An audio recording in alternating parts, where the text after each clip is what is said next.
인자야 이 뼈들이 능히 살 수 있겠느냐.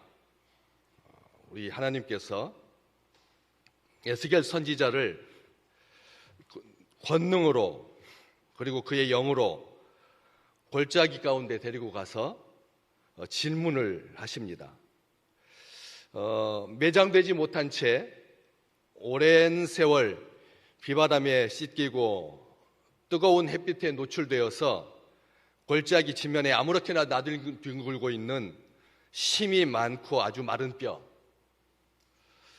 작은 생명의 흔적조차 찾아볼 수 없는 그런 극단적인 절망과 죽음의 상태를 잘 보여주고 있는 것이죠. 우리 이런 환상을 보시기를 주님의 이름으로 축복합니다. 겉은 멀쩡하게 걸어다니는데 속은 다 엉클어져 있는, 메마른, 하나도 연결되지 않은, 힘과 근력이 빠져버린 그런 인생이 아니라 그 속에서 하나님의 비전을 볼 수 있는, 하나님의 꿈을 볼 수 있는 우리 민족 되시기를, 우리 백성 되시기를 주님의 이름으로 축복합니다. 이 골짜기에 뼈들이, 마른 뼈들이 가득했다. 참 황당한 그런 상황인 거죠. 황당한 상황입니다. 도대체 이 이야기를 통해서, 이 질문을 통해서 하나님께서 에스겔에게 무엇을 요구하고 있는 것인가? 보시면 이 뼈가 11절 말씀 보실까요? 오늘 말씀 펴셨으니까 11절. 또 내게 이르시되 인자야 이 뼈들은 뭐라고요? 이스라엘 온 족속이다. 이스라엘 온 족속이다. 이 뼈의 상태를 봐라. 이 처참하고 이 비극적인 상태를 봐라. 겉으로는 강대국이고 겉으로는 융성해 보이고 겉으로는 잘 되는 것 같은데 속은 마른 뼈로 가득한 회칠한 무덤 같다. 우리 주님께서 그렇게 말씀하셨거든요. 종교적으로는 굉장히 흥왕한데 이단들이 이 세상에서 이렇게 들끓고, 이단이 많다라고 하는 말은 기독교에 대한 관심이 많다는 겁니다. 불교에는 이단이 없습니다. 천주교에도 이단이 없습니다. 한 번 정리되고 말았습니다. 한 번 끝났습니다. 예수님께서 사람이냐, 예수님께서 신이냐, 두 개렇게 나눠서 싸웠다가 우리 주님은 몸속에 신성도 있고 인성도 계시다. 그렇게 2000년 전에 벌써 정리돼가지고 가톨릭에서는 이단이 없습니다. 기독교만 이렇게 이단으로 들끓고 있는 거지. 심령을 망가뜨리려고, 심령을 무너뜨리려고 그렇게 이단들이 많은 상태. 이 뼈들은 이스라엘 온 족속이다. 이 이스라엘 백성들이 바벨론한테 망했죠. 북이스라엘은 아수르에게 망하고 남유다는 바벨론에게 망해서 정말 멀리 끌려갔습니다. 그냥 바로 옆에 만주에 동남아시아에 이렇게가 아니라 아예 대륙 초반부터 대륙 끝 지중해에서 이 중앙아시아를 끝나서 끝나는 이 끝에 대륙의 끝입니다. 지금도 대륙 끝에서 이쪽 끝까지 가려고 하면 어마어마하게 먼 길이지만 바벨론에게 그렇게 멸망해가지고 한 번, 두 번, 세 번에 걸쳐서 포로되어서 바벨론에 끌려갔는데 에스겔은 20대에 2차 포로 그 노예 속에 포함되어 가지고 이렇게 끌려갔습니다. 지금 시점이 언제냐면 포로된 지 벌써 자기가 포로로 끌려온 지 15년이 지났습니다. 포로로 끌려온 지 15년. 게다가 젊고 유능했던 에스겔 굉장한 선지자죠. 그가 쓴 책의 분량 때문에 대선지자가 아니라 정말 하나님께서 신뢰할 만한 그런 선지자입니다. 그런데 그 사랑하는 아내가 세상을 떠났죠. 24장에 보시면 에스겔은 30대 중반에 30대 초반에 포로로 지금 된 지 15년 차니까 그 사이에 아내가 떠났으니까 20대에 끌려와서 아내하고 몇 년 살지도 못하고 그리고 세상을 떠나버린 30대에 호라비가 된 그런 이 에스겔에게 하나님께서 질문하십니다. 인자야, 사람의 아들이여. 그 인자라고 하는 말은 우리 주님께서 제일 좋아하셨던, 자기를 표현할 때 인자라고 하는 것을 우리 주님께서 사랑하셨던 그런 호칭입니다. 그러니까 다시 말하면 사랑의 마음을 가득 담고 우리 주님이 에스겔에게 인자야, 이 뼈들이 능히 살 수 있겠느냐. 이 뼈들은 지금 이스라엘 족속의 영적인 상태를 보여주는 그런 그림인데, 이 뼈라고 하는 말 자체가 강해 보이지 않습니까? 뼈라고 하는 그 말, 우리 한글로도 뼈 하면 강해요. 살은 살살 약하고, 말투가 벌써 아주 격음이죠. 뼈라고 하는 말.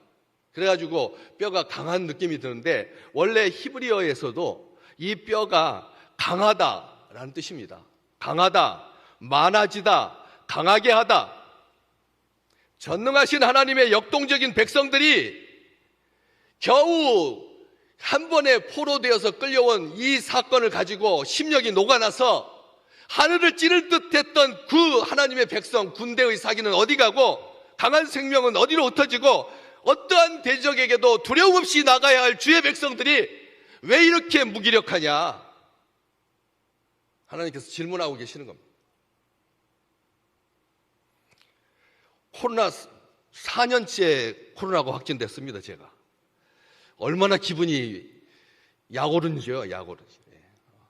그렇게 잘 피해왔는데, 그렇게 조심했는데 마지막 확진 판정을 딱 받는 순간 기분이 아주 묘하더라고요. 그래서 지난 금요일 날 확진되어 가지고 지금 오늘 강단에 서기까지 딱 열흘이 지났습니다. 7일간 격리하고 열흘이 됐는데, 뭐 열이 나기를 하나, 뭐 기침이 심하기를 하나, 가래가 많이 나오지도 않고 아주 조금씩 기침도 간헐적이고 열도 없고. 그런데 한 가지는 이게 눈이 이렇게 선명해지지 않고 눈이 흐립니다. 눈이 흐리고, 그리고 약간 무기력한 그런 무기력감이 있습니다.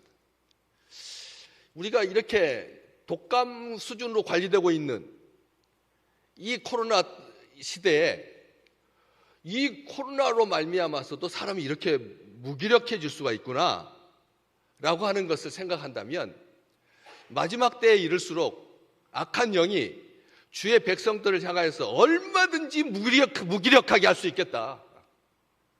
지난주 한 주간 동안 기도하셨습니까? 지난 한 주간 동안 성령의 능력으로 사셨습니까? 오늘 성령 강림 주일입니다. 우리 주님께서 부활하시고 나서 40일 동안 제자들에게 나타내 보여주시고 하나님의 나라를 가르쳐 주시고, 그리고 보혜사 성령을 약속하시고 다시 오마 약속하시고, 그리고 승천하신 다음에 마가의 다락방에서 전심을 다하여서 마음을 같이하여서 한 마음으로 기도했을 때 하나님의 영이 충만하게 풍성하게 임하셔서 교회가 역동적으로 하나님의 군대를 이루었던 것처럼 성령 충만하셔서 모든 질병을 이기고 하나님 앞에서 강건하시기를 주의 이름으로 축복합니다. 이게 성령 강림 주의를 지키는 이유입니다. 그냥 부활하신 지 40일이 됐으니까 딱 기계적으로 성령 강림 주일, 뭐 주현절, 대림절, 오순절 이렇게 돌아가는 절기로서의 기능을 하는 것이 아니라, 우리로 하여금 우리 하나님께서 지금 우리에게 질문하고 있는 것입니다. 인자야, 이 뼈들이 능히 살겠느냐? 절망이 사람을 죽게 합니다. 절망이 뼈를 마르게 합니다. 절망이 민족을 고갈시키는 겁니다. 절망이 사람을 죽게 만든다는 거죠. 얼마나 절망했으면 포로로 끌려와가지고 다시 고국으로 돌아갈 기약이 없는 거죠. 분명히 주님께서 예레미야 선지자를 통해서 고레스 왕을 통해서 70년 만에 고국으로 돌아가게 될 거다라고 예언해 주셨거든요. 근데 이스라엘 백성들은 15년, 2차 포로지로 끌려온 지 15년째 되던 해 이 계시 환상을 봤으니까 정말 그렇게 많은 시간이 흐른 게 아니거든요. 전체 계획된 시간의 3분의 1 정도밖에 지나지 않은 시점인데 이스라엘 백성들은 도대체 어떤 상태였길래 뼈와 같다, 뼈다. 그 뒤에 11절 말씀 후반부를 잠깐 보시겠습니다. 인자야, 이 뼈들은 이스라엘 온 족속이다. 그들이 이르기를 뭐라고 말했다고요? 같이 자기 목소리로 한번 말해 보십시오.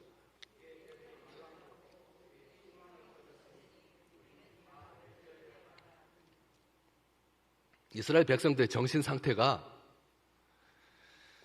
이랬다는 거예요. 우리의 뼈들이 말랐고 우리의 소망이 없어졌으니 우리는 다 멸절되었다. 지금 이스라엘이 이렇게 뼈같이 된 근본적인 이유는 하나님께 소망을 두고 하나님의 약속을 붙들고 고난의 시간을 견디면서 하나님께 돌아갈 날을 꿈꾸면서 비전과 부흥을 꿈꾸면서 소망 가운데 살아야 되는데 그렇지 않았다는 거죠. 자조 섞인 한탄하는 그런 상태였습니다. 인자야, 이 뼈들이 능히 살 수 있겠느냐라고 하는 이 질문, 실없는 소리, 농담 아닙니다. 우리 하나님은 실없는 소리 하시는 분이 아니잖아요. 뼈를 보여주시면서 인자야, 이 뼈들이 과연 살까? 살 수 있겠어? 이렇게 조롱하는 게 아닙니다. 비참하게 기분 나쁘게 하려고 비아냥거리는 것이 아닙니다. 능히 살 수 있겠는지를 물으십니다. 이 뼈들이 능히 살 수 있겠느냐? 우리 주님은 소망의 하나님이신 것입니다. 어떠한 경우에도 우리 주님은 자기 백성이 자기를 버렸는데도 우리 주님 절망하지 않으시고 다시 오시마 약속하시고 우리를 사랑하시고 우리를 위해서 중보하시고 우리를 위해서 말할 수 없는 탄식으로 우리가 하나님 앞에 융성해지기를 꿈꾸며 비전과 소망 가운데 행하시는 우리 주님인 짓을 믿으시기를 주의 이름으로 축복합니다. 아무런 소망도 낙도 없는 바로 그때 놀라운 비전을 보여주신 거죠. 정말 이 질문, 인자야, 이 뼈들이 능히 살 수 있겠느냐, 그냥 단순한 하나님의 바램, 소박한 꿈이 아닙니다. 하나님의 비전입니다. 몰라서가 아니죠. 창세기 3장 9절 말씀, 아담과 하와가 범죄하여서 숲속에 숨었을 때 우리 하나님께서 뭐라고 말씀하셨습니까? 네가 어디 있느냐? 네가 어디 있느냐? 우리 하나님께서 질문하셨던 것처럼 동생 아벨을 쳐 죽이고 암매장한 가인에게 우리 하나님께서 질문하셨던 것처럼 내 아우 아벨이 어디 있느냐? 몰라서 질문하시는 것이 아닌다는 것이죠. 다 알고 계십니다. 살리시겠다라고 하는 하나님의 뜻과 의지가 세워지면 민족은 살아나게 되어 있다는 말씀입니다. 온 세상이 정말 녹록지 않습니다. 어떻게 우리나라가 이렇게 병들었을까 싶을 만큼 청소년들에게 마약이 유통되고 심지어는 군인인데 이 지상에서 가장 청정해야 될, 마약에서부터 청정해야 될, 사기로 충천해야 될 하나님의 군대여야 할 이 백성이, 이 군대가 전자담배 속에다가 마약을 숨겨가지고 몰래 나가서 혼자서, 원래 담배 피는 사람들 습관이 같이 피는 거잖아요. 근데 혼자서 나가가지고 몰래 피고 들어오면 말이 어눌해지고 눈동자가 흐려지고 그래서 이상하다 싶어가지고 동료들이 신고해가지고 이번에 들통났거든. 나라는 나라대로, 세대는 세대대로, 민족은 민족대로 정말 너무나 참담하기 그지없는 이런 상태에서 하나님이 오늘 믿음의 백성들에게 질문하고 계시는 것입니다. 인자야, 이 뼈들이 능히 살 수 있겠느냐? 그랬더니 하나님의 꿈이 에스겔의 비전이 됩니다. 하나님의 소망이 에스겔의 소망이 됩니다. 지금 상황은 절망스럽지만 아무런 희망도 없지만 뭐라고 대답합니까? 3절 말씀에 주께서 아시나이다. 인자야, 이 뼈들이 능히 살 수 있겠느냐 질문하니까 에스겔이 대답하기를 주께서 아십니다. 요한복음 21장 네가 나를 사랑하느냐? 베드로가 말하기를 주께서 아시나이다.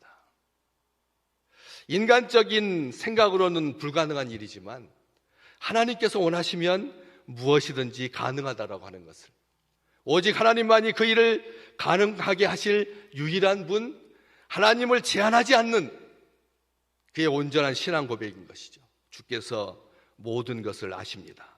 하나님은 능치 못하심이 없느니라. 주께서 아십니다. 그랬을 때 우리 하나님이 에스겔에게 너는 이 모든 뼈에게 대언하여 이르기를 너희 마른 뼈들아 여호와의 말씀을 들을지어다. 이렇게 대언하라고 말씀하십니다. 대언하라. 대언이 무슨 뜻이죠? 대신 말하다 잖아요. 대언은 대신 말하다는 뜻인데, 원래 히브리어에서 이 대언은 그냥 대신 말해주는 그 정도의 차원을 훨씬 더 넘어가는 아주 풍성하고 강력한 단어인데, 예언하다, 부어주다, 솟구쳐 흐르다 라고 하는 뜻입니다. 대언하다라고 하는 말 속에, 저는 그래서 하나님의 백성들이 행복한 거죠. 하나님의 백성들이 귀한 거죠. 오늘 똑같은 하나님의 음성을 한 주의 종을 통해서 듣지만 만 가지 은혜를 베풀어 주신다는 거죠. 듣는 자마다. 오늘 이 말씀을 듣는 자는 반드시 살아나게 될 줄로 믿습니다. 대언하다라고 하는 말씀 속에 대충 서둘러서 남보기 전에 얼른 하지 말고 붓듯이 솟구쳐 흐르듯이 넘치게 풍성하게 가득하게 하나님께서 은혜를 주실 거니까 믿고 대언하라. 이 모든 뼈에게 대언하여 이르기를 너희 마른 뼈들아 여호와의 말씀을 들을지어다.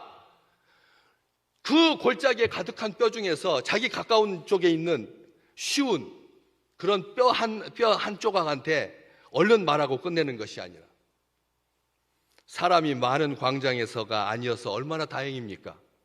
그 골짜기에 살아있는 사람은 아무도 없으니까 거기에서 정말 미친 짓 아니겠습니까? 마른 뼈들을 향하여서 여호와의 말씀을 들을지어다. 여러분, 그런 용기와 그런 열심이 가득하시기를 주의 이름으로 축복합니다. 우리가 생각할 때 요즘 예수천당 불신지역이라고 말해가지고 이 시대가 변화될 것이면 벌써 1000년 전에 변화됐다.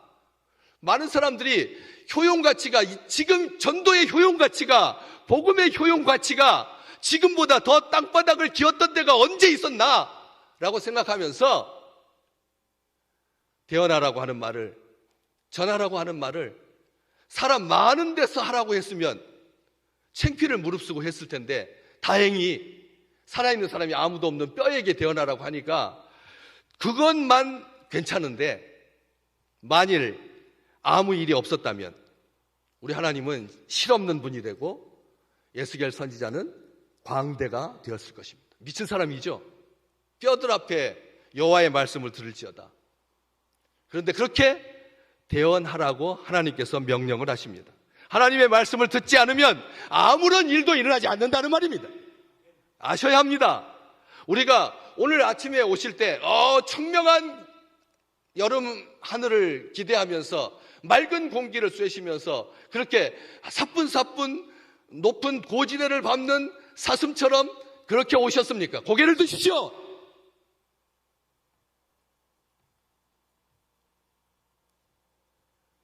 오실 때 어떤 느낌이셨습니까? 몸이 조금만 아파도 얼마나 부담스러운 일이에요. 오늘 지난주에 영상을 통해서 원로 목사님 설교를 딱 들으면서 2번 다 들었습니다. 1부, 2부 영상을 통해서 예배를 드립니다. 들으면서도 제 생각이 한 주 설교하는데 이렇게 편하구나. 그런 마음이 얼마 정도 있었다면 나머지 90%는 하나님의 말씀을 들어야 할 귀한 주의 백성들을 생각하면서 기도하는 마음으로 영상을 통해서 하나님께 예배를 드렸습니다. 쉽지 않습니다. 기분도 눅눅해지고 그리고 몸 상태에 따라서 지금 또다시 변이 바이러스가 중국을 휩쓸기 시작하면서 6월 말이 되면 정점에 다시 오를 거다. 이런 예측이 있는 상황 속에서 우리가 하나님의 말씀을 듣기 위해서 주의 전에 오른다라고 하는 것, 이것은 축복이고 이것은 은혜다라고 하는 것이죠. 우리가 마음이 엉클어진 상태로 주의 전에 올라왔을지라도 하나님께서 마른 뼈에 대언하여서 뼈들이 살아나게 하시는 것처럼 우리에게 소망을 주시고 우리에게 능력을, 우리에게 은혜를 베풀어 주시는 거죠. 하나님의 말씀을 듣지 않으면 뼈든 뭐든 하나님의 말씀이 없는 곳에 아무런 변화도 일어나지 않습니다. 성취도 없고 영광도 없습니다. 이 시대를 우리 주님께서 분명히 말씀하셨습니다. 말씀이 드문 시대다. 말씀이 가란 시대다. 말씀의 기갈이 진정한 위기다. 무엇가 위기입니까? 이 시대에 정말 우리가 위기의식을 느껴야 할 게 무엇입니까? 반도체에서 조금 떨어지는 것이 이 민족에게 위기입니까? 무엇이 진정한 위기입니까? 하나님 앞에, 말씀 앞에 서지 않는 사람, 인생은 아무런 의미도 가질 수가 없다는 거죠. 골짜기에 나뒹구는 그 무수한 시간 동안 그렇게 바싹바싹 말라버린, 비틀어진, 아무 형체도 없는, 사람의 형체가 아닌 그냥 뼈 무더기에 불과한 그런 것. 아모스 8장 11절 말씀. 내가 기근을 땅에 보내리니 양식이 없어 주림이 아니요 물이 없어 가람이 아니요 여호와의 말씀을 듣지 못한 기갈이라. 하나님께서 아모스 선지자를 통해서 분명하게 말씀해 주셨습니다. 하나님의 말씀이 능력입니다.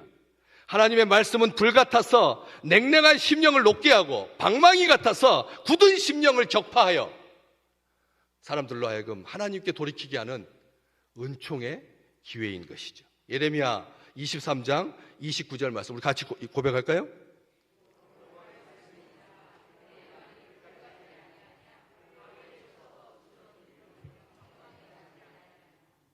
오늘 우리 심령에 쏟아지는 하나님의 은혜가 불 같고 방망이 같으시기를 주의 이름으로 축복합니다. 말씀을 들을 때 냉랭한 심령이 온기가 돌기 시작하고 또 완악했던 심령이 바위가 방망이 앞에서 깨져나가듯이 그렇게 깨지게 될 것이다라고. 말씀이 선포될 때 놀라운 일이 벌어진다는 것을, 발생한다는 것을 우리 주님을 통해서, 이 말씀을 통해서 확인할 수가 있는 것이죠. 치유와 회복, 소망과 약속의 성취, 질서, 절망을 돌파하는 능력, 하나님의 말씀에 있습니다. 귀 없는 뼈들 위로 하나님의 말씀이 선포되자 놀라운 일들이 일어나죠. 뼈들이 소리를 내며 움직이고 이 뼈, 저 뼈가 들어맞아 서로 연결됩니다. 자연적인 상태에서는 전혀 있을 수 없는, 절대 불가한, 억만 년이 흔들 일어나지 않을 일, 말씀이 선포되는 그 순간 즉시 놀라운 일이 일어나기 시작했습니다. 자기 백성을 모신 하나님, 서로 연결시키는,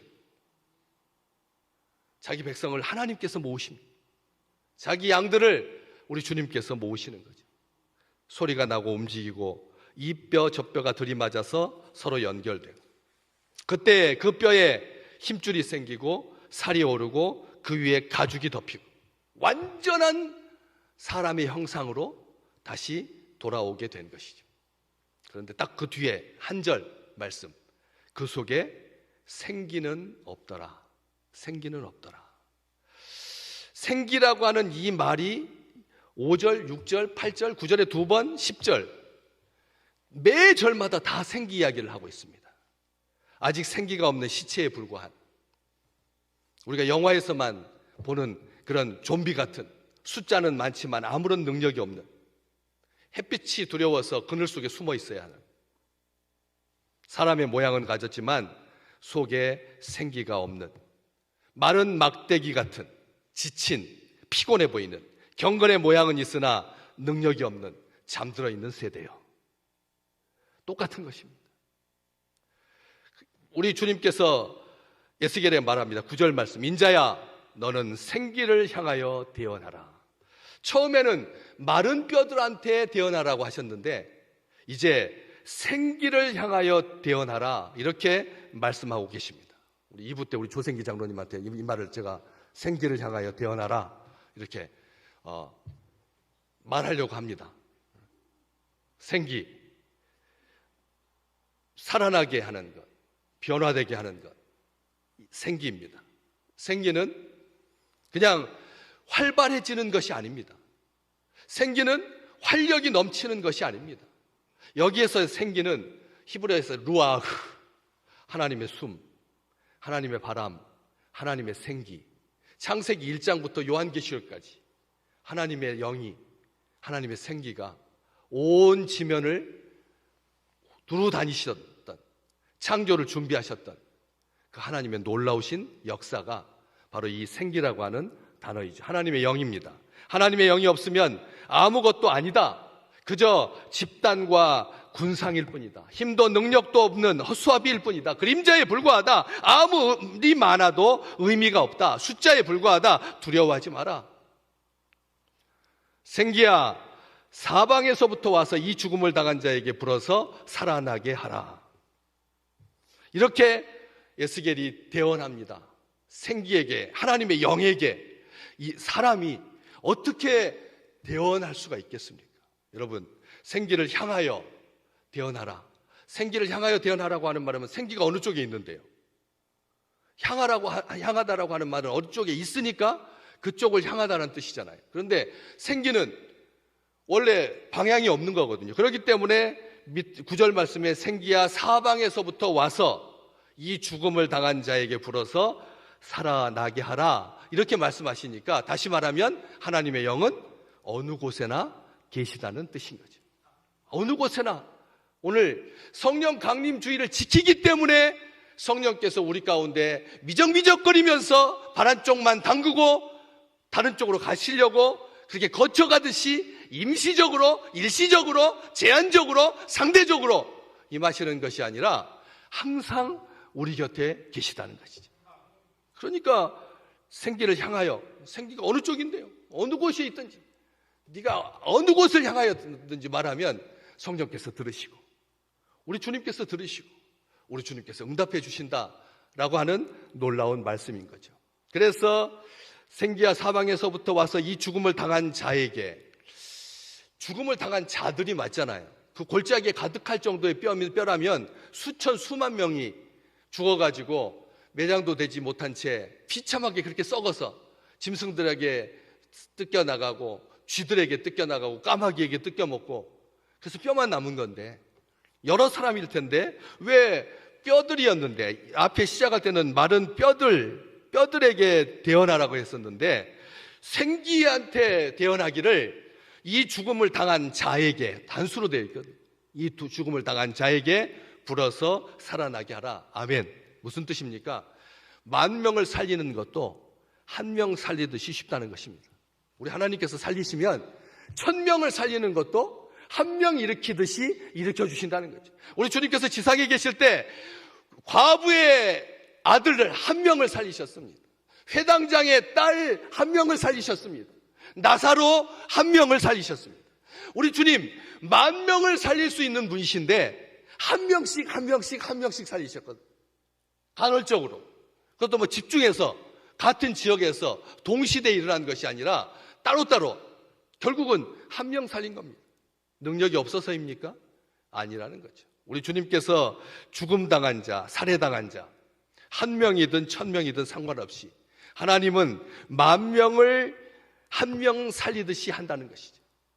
1명을 10,000명 살리듯이 한다는 거죠. 어디서 알 수 있습니까? 99마리의 양과 잃어버린 1마리의 양을 똑같이 귀하게 여기는 한 영혼이 주님께 돌아오고 그 생명이 소생하는 것 하나님께서 기뻐하시는 일이라는 거죠. 그래서 1마리가 99마리, 99마리가 1마리 뼈들인데 이 죽음을 당한 자에게 불어서 살아나게 하라. 사방에서부터 와서 불어서 하나님의 영은 어디에나 계십니다. 하나님이 태초에 천지를 만드시기 전에 온통 흑암과 혼란으로 가득 찬 위를 하나님의 영이 생기가 그렇게 운행하셨다라고 하는, 운행이라는 뜻이 무슨 아시죠? 그냥 정처 없이 미친 듯이 돌아다니는 게 아닙니다. 운행은 루트를 따라서 움직이는 겁니다. 하나님의 영은 하나님의 의지를 따라서, 하나님의 계획대로, 하나님의 섭리대로, 하나님의 뜻을 따라서, 하나님께 순종함으로, 하나님께 순복함으로 거기에서 사람을 살리는 역사가 일어나게 되는 것이죠. 하나님께서 다 알고 계십니다. 어디에 하나님의 영이 가서 사람을 살려야 할지를 아셔서 운행하시는 거지. 비틀거리는 게 아니라는 거죠. 흩날리는 것이 아니다라는 것입니다. 바람이 아닙니다. 단지 어디에나 계시기 때문에 불어서 와서, 사방에서부터 와서라고 하는 표현을 쓰고 있는데, 성령께서 천지 창조를 준비하신 재창조의 그림을 창세기 1장부터 성경은 보여주고 있는 것이죠. 오순절날 다락방에 모여서 마음을 같이하여서 기도하던 주의 백성들에게 성령께서 임하실 때 어떻게 임하셨습니까? 사도행전 2장 2절 말씀 같이 읽어볼까요?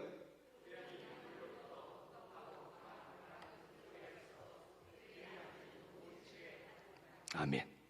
실제로 시작시대 때 성령께서 임하실 때 어떻게 임하셨다고요? 호련히 하늘로부터 급하고 강한 바람 같은 소리가 있어서 그들이 앉은 온 집에 가득했다. 성령은 그렇게, 하나님의 영은 온 집에 가득한 바람소리같이, 급하고 강한 바람소리같이 온 집에 가득합니다. 흙으로 아담을 지으시고 생기를 그 코에 불어넣어서 비로소 인간이 숨을 쉬며 살아있는 생명체가 된 것처럼, 하나님의 영을 가진, 하나님의 형상을 닮은 생명이 될 수가 있었던 것처럼, 성령이 임하면 죽은 자가 살아나고 새로운 소망을 덧입게 되고 하나님의 군대가 된다는 것을, 하나님의 백성은 육으로 사는 것이 아니라 하나님의 영으로 산다라고 하는 것을 오늘 이 말씀은 우리에게 선포해 주고 있는 것이죠. 그래서 10절 말씀, 내가 그 명령대로 생기에게 대언하였더니 생기가 그들에게 들어가매 그들이 곧 살아나서 일어나 서는데 극히 큰 군대더라.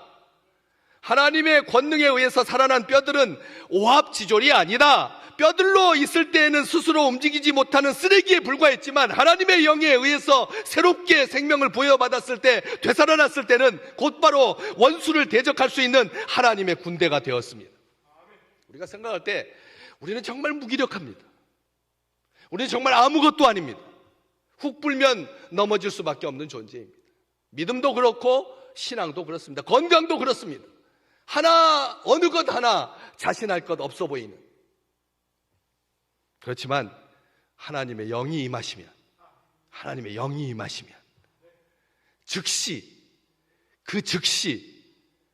오랜 세월 동안 뼈로 골짜기에 뒹굴었다면 그냥 재충전할 수 있는, 훈련할 수 있는, 3개월간의 견습 기간을 지나서 6개월 만에 하나님의 군대가 돼가는 것이 아니라 즉시 하나님의 군대가 되는 거죠. 그들을 그렇게 역동적인 군대로 만드신 분은 성령 하나님이십니다. 하나님의 영, 성령 때문에 하나님의 군대, 여기서 극히 큰 군대다라고 하는 말은 숫자적으로만 큰 군대를 말하는 게 아닙니다. 하나님의 군대라는 뜻이죠. 하나님의 백성을 성령께서 극히 큰 군대, 강한 군대가 되게 하신다는 말씀입니다. 성령이 우리의 꿈입니다. 성령께서 그런 비전을 우리에게 갖고 계시는 거죠. 하나님의 군대는 강한 군대입니다. 아까 싸워서 이기는 위엄과 승리가 있고 전리품과 자랑이 있고 하나님의 영광을 위해서 싸우고, 우리가 싸우는 싸움은 전략적이고 특별한 소수에 의해서 좌우되는 그런 이 지상의 전투와 전혀 다른 하늘에 속한 전쟁이라는 거죠. 하나님의 군대로 싸우는 겁니다. 이제 5월 지나고 또 6월로 넘어갑니다. 여름입니다. 여름이 또 찾아올 것입니다. 장마가 시작되고 이런 급급한 날들이 있을 것입니다. 그 속에서 우리가 영적 전쟁에 무기력해지지 아니하도록 성령께서 충만하게 임하셔서 하나님의 군대로 싸우시기를 주의 이름으로 축복합니다. 로마서 15장 13절 말씀 우리 같이 한번 고백할까요?